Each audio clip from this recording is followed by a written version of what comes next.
بسم اللہ الرحمن الرحیم۔ فتح مکہ کے موقع پر نبی کریم صلی اللہ علیہ وآلہ وسلم نے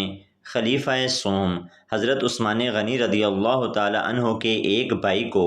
خانہ کعبہ کے اندر قتل کرنے کا حکم کیوں ارشاد فرمایا، اس کی کیا وجہ تھی اور آخر اس کے پیچھے کیا حقائق کار فرما تھے؟ محترم ساتھیو، فتح مکہ کے موقع پر نبی کریم صلی اللہ علیہ وآلہ وسلم نے جن لوگوں کو قتل کر دینے کا حکم صادر فرمایا تھا ان میں ایک عبداللہ بن سعد تھا جو بنو عمر لوئی سے تعلق رکھتا تھا، دوسرا عبداللہ بن خطل تھا جو بنی تمیم بن غالب سے تعلق رکھتا تھا، اس کے ساتھ اس کی دو لونڈیاں بھی تھیں جنہیں قتل کرنے کا حکم فرمایا گیا تھا۔ اس کی لونڈیوں کو قتل کرنے کا حکم اس لیے دیا گیا تھا کہ یہ نبی کریم صلی اللہ علیہ وآلہ وسلم کی شان اقدس میں گستاخانہ شعر کہا کرتی تھی اور گیت گایا کرتی تھی، جن کی وجہ سے نبی کریم صلی اللہ علیہ وآلہ وسلم نے ان دونوں لونڈیوں کو بھی قتل کر دینے کا حکم ارشاد فرمایا تھا۔ ان میں ایک اور شخص ضحیک بن قیس بن وہاب تھا جو کہ مکہ مکرمہ میں حضور نبی کریم رؤوف الرحیم صلی اللہ علیہ وآلہ وسلم کو اذیتیں دیا کرتا تھا۔ سیرت ابن حشام میں حضرت ابن عباس رضی اللہ تعالی عنہ سے ایک روایت منقول ہے کہ یہی وہ بدبخت ہے جس نے خاتون جنت سیدہ فاطمہ الزہرا رضی اللہ تعالی عنہا، حضرت سیدہ ام کلثوم رضی اللہ تعالی عنہا بنت محمد صلی اللہ علیہ وآلہ وسلم کو اس وقت اونٹنی سے گرا دیا تھا کہ جب یہ دونوں شہزادیاں مکہ مکرمہ سے مدینہ منورہ ہجرت کے لیے روانہ ہوئی تھی۔ اس کے علاوہ قیس بن حبابہ جو کہ عبد المطلب کی لونڈی تھی اور اکرمہ بن ابو جہل بھی ان لوگوں میں شامل تھا جن کو حضور نبی کریم صلی اللہ علیہ وآلہ وسلم نے قتل کرنے کا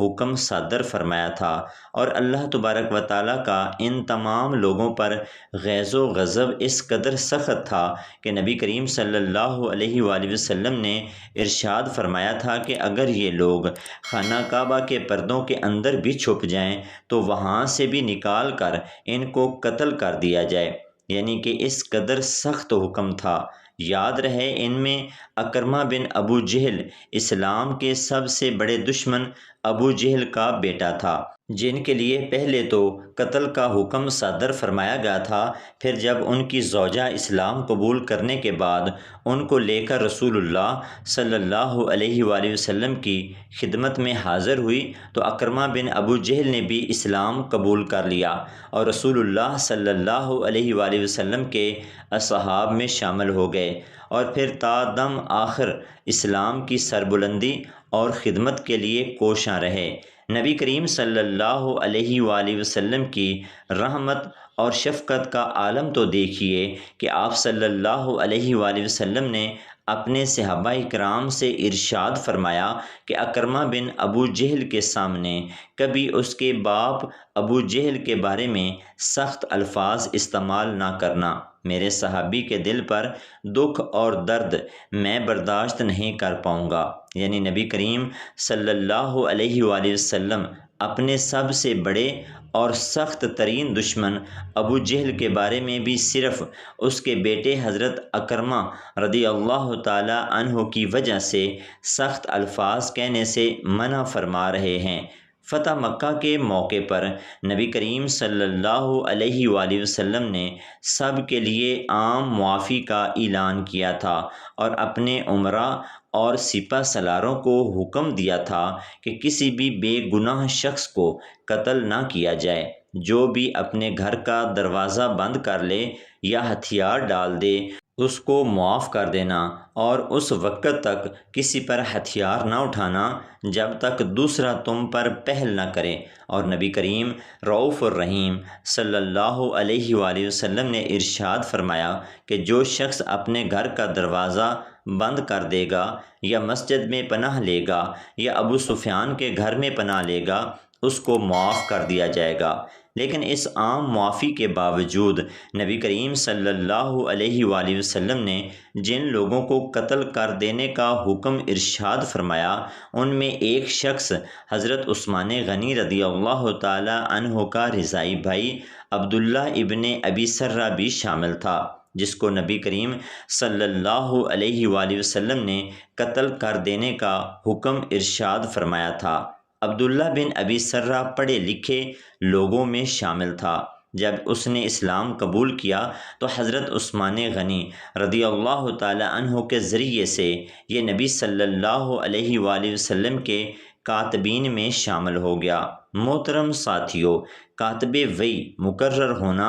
ایک بہت بڑے اعزاز کی بات تھی۔ نبی کریم صلی اللہ علیہ وآلہ وسلم پر جب کوئی وحی نازل ہوتی تو عبداللہ بن ابی سرہ سے وہ لکھوا لیا کرتے تھے۔ پھر یوں ہوا کہ عبداللہ بن ابی سرہ نے وحی کے الفاظ میں تبدیلی کرنا شروع کر دی تو نبی کریم صلی اللہ علیہ وآلہ وسلم کو اس بارے میں پتہ چلا تو آپ صلی اللہ علیہ وآلہ وسلم نے اس کو سرزنش کی، جس سے دل برداشتہ ہو کر یہ اسلام سے پھر گیا اور مرتد ہو گیا، دوبارہ مشرکین کی صف میں شامل ہو گیا اور مدینہ منورہ سے بھاگ کر مکہ چلا گیا اور وہاں جا کر نبی کریم صلی اللہ علیہ وآلہ وسلم کے خلاف ہرزہ سرائی کرنے لگا اور آپ صلی اللہ علیہ وآلہ وسلم پر نازل ہونے والی آیات کریمہ کا مذاق اڑانے لگا اور نبی کریم صلی اللہ علیہ وآلہ وسلم کے خلاف ہونے والی